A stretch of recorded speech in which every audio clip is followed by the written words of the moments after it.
Hi dear friends, मेरा नाम है रॉबर्ट सिंह और आज मैं मौजूद हूँ मेरी एलईडी एलसीडी क्लासेस में। और आज की वीडियो बहुत ही इंपॉर्टेंट होने वाली है। सबके लिए शायद होने वाली है, मैं ऐसा समझता हूँ। और जिसको पहले से पता है इस चीज़ के बारे में वो बहुत ही अच्छी बात है। लेकिन मैं सोच रहा हूँ कि क्यों ना जो हमारे नए भाई लोग हैं जो इस फील्ड में नए नए आए हैं, जिन्हें रिपेयरिंग करने में तकलीफ होती है, तो ये वीडियो मैं बेसिकली उन्हीं लोगों के लिए बना रहा हूँ। तो देखेंगे आज की जो वीडियो है वो किस चीज़ के ऊपर बात होने वाली है। पहले मैं आपको बता देना चाहता हूँ, वीडियो चालू करने से पहले मैं ये बता देना चाहता हूँ कि अगर आप किसी भी कोर्सेज को करने के लिए इच्छुक हैं, जैसे LED TV, laptop, printer, CCTV, AC, fridge, washing machine, e vehicles, ऐसे अनेकों प्रकार की अगर आप किसी भी पीसीबी को रिपेयरिंग करने के लिए इच्छुक हैं तो आप हमारे नीचे दिए हुए नंबर पर कॉल करके अधिक जानकारी को प्राप्त कर सकते हैं। हमारी क्लासेस ऑनलाइन और ऑफलाइन दोनों ही मोड में चलती है। फिलहाल देर न करते हुए वीडियो की तरफ बढ़ते हैं और जानते हैं क्या कुछ है आज की वीडियो में।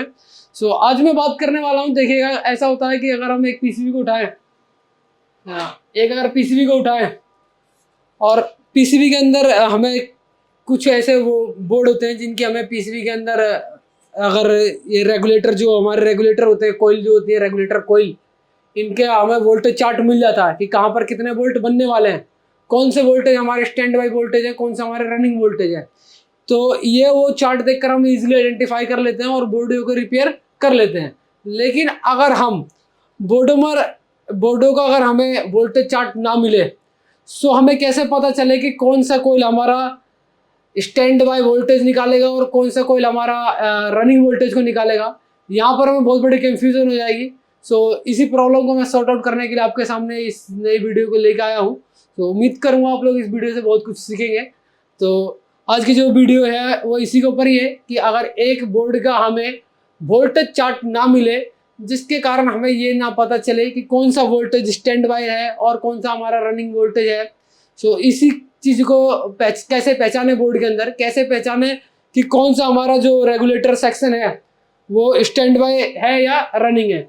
देखिएगा मैं यहाँ पर ब्लैक बोर्ड पे ले चलता हूँ, आपको देखेंगे आउटपुट करती है पिन, एक पिन से आउटपुट करेगी। ये रेगुलेटर हमारी जो आईसी होती है, बक रेगुलेटर आईसी। एक बड़ा सा कोयल देखने को मिलता है और उसके नज़दीक में 6 पिन या 5 पिन की एक आईसी देखने को मिलती है जो कि यहाँ पर कोयल पर आउटपुट वोल्टेज को निकालती है। यहाँ पर आउटपुट वोल्टेज, ये आउटपुट वोल्टेज कब निकलता है? आउटपुट वोल्टेज निकालने से पहले आईसी को एक वीसीसी और एक ग्राउंड चाहिए होता है। आईसी को ग्राउंड भी दे देते हैं और वीसीसी मान लेते हैं कि ये वाली वीसीसी की पिन है। ये एक्यूरेट कोई पिन डिटेल्स नहीं है किसी आईसी की, मैं एग्जांपल आप लोगों को दे रहा हूँ कि कैसे आईसी काम को करती है और कैसे आईसी को देखकर हम पता लगाएं कि कौन सा हमारा स्टैंड बाय वोल्टेज बनेगा और कौन से कॉइल पर हमें रनिंग वोल्टेज देखने को मिलेगी।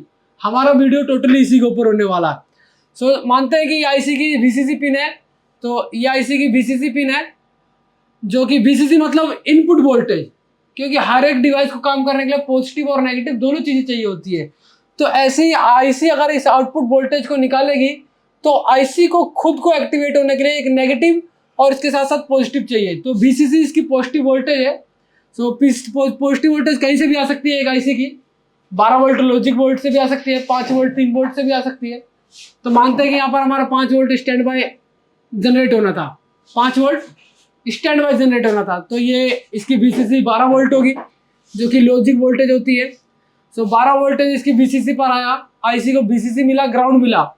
अब आईसी जो आउटपुट निकालेगी, आईसी को आउटपुट निकालने के लिए आईसी को एनेबल चाहिए होता है। आईसी को एनेबल कहाँ से दिया जाता है? अगर बोर्ड के अंदर कोई ऐसी वोल्टेज है जो स्टैंड बाय वोल्टेज बननी है, जैसा 5 वोल्ट, 3.3 वोल्ट, ये स्टैंड बाय वोल्टेज है, तो अगर ये वोल्टेज बोर्ड के अंदर बननी है तो उसका एनेबल वीसीसी पिन से एक रजिस्टर को कनेक्ट कर दिया जाता है जो कि 100 ओम के करीब का रजिस्टर होता है। इस रजिस्टर को कनेक्ट कर दिया जाता है जो कि वीसीसी से ही कनेक्ट होता है एक तरफ, और दूसरा सिरा आईसी के एक पिन के साथ कनेक्टेड होगा।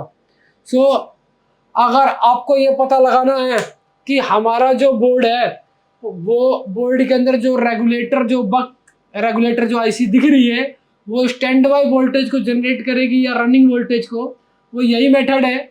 स्टैंड बाय में क्या होगा देखेंगे, तो वीसीसी पिन से ही एक रजिस्टर को बीप करा के देख लेना अगर कोई रजिस्टर आसपास आईसी का आसपास का कोई रजिस्टर वीसीसी पिन के साथ अगर बीप करता है तो उस रजिस्टर के दूसरे हिस्से से आईसी की कोई दूसरी पिन बीप करा कर देख लेना होता है।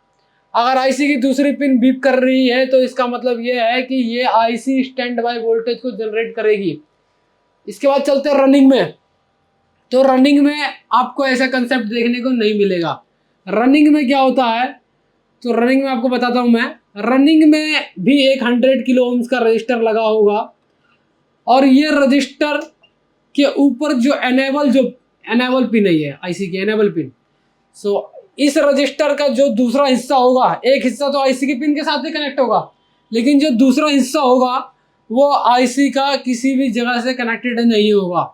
ये कनेक्टेड होगा डायरेक्ट एमसीयू से, ये डायरेक्ट एमसीयू से कनेक्टेड होगा। सो ये वाला सिग्नल डायरेक्ट एमसीयू से आता है एनेबल वाला, जो कि हमारा रनिंग वोल्टेज बनाता है। उस कंडीशन में हमारी आईसी रनिंग वोल्टेज बनाएगी। जैसे मान लेते हैं कि कोर वोल्टेज बना रही है 1.2 वोल्टेज रनिंग वोल्टेज, तो अगर आपको ये पता लगाना है कि आईसी स्टैंड बाय वोल्टेज को जनरेट करेगी या रनिंग वोल्टेज को जनरेट करेगी, तो ये कंसेप्ट है, इजी मेथड है, बहुत ही इजी मेथड है, जिसके द्वारा आप ये पता लगा सकते हैं कि ये IC stand by voltage generate करेगी या रनिंग वोल्टेज जनरेट होगी। सो स्टैंड बाय कंडीशन में क्या होता था कि ये रजिस्टर डायरेक्ट आपको वीसीसी के साथ ही बीप करेगा। तो समझ लेना है कि आपकी आईसी स्टैंड बाय वोल्टेज को जनरेट करेगी, और अगर ये रजिस्टर का दूसरा हिस्सा वीसीसी के साथ बीप नहीं कर रहा है, तो आसपास की किसी भी चीज के साथ बीप नहीं कर रहा, बस एक साइड आईसी के एक पिन से बीप कर रहा और दूसरा साइड कहीं से बीप नहीं कर रहा, तो समझ जाना है कि ये आईसी का एनेबल वोल्टेज डायरेक्ट एमसीयू से आ रहा है और यह आईसी इस वक्त रनिंग वोल्टेज को निकालेगी। सो आज की वीडियो में इतना ही था कि हम ये कैसे पहचान सकते हैं स्टैंड बाय और रनिंग का। तो होप आपको ये वीडियो पसंद आई होगी।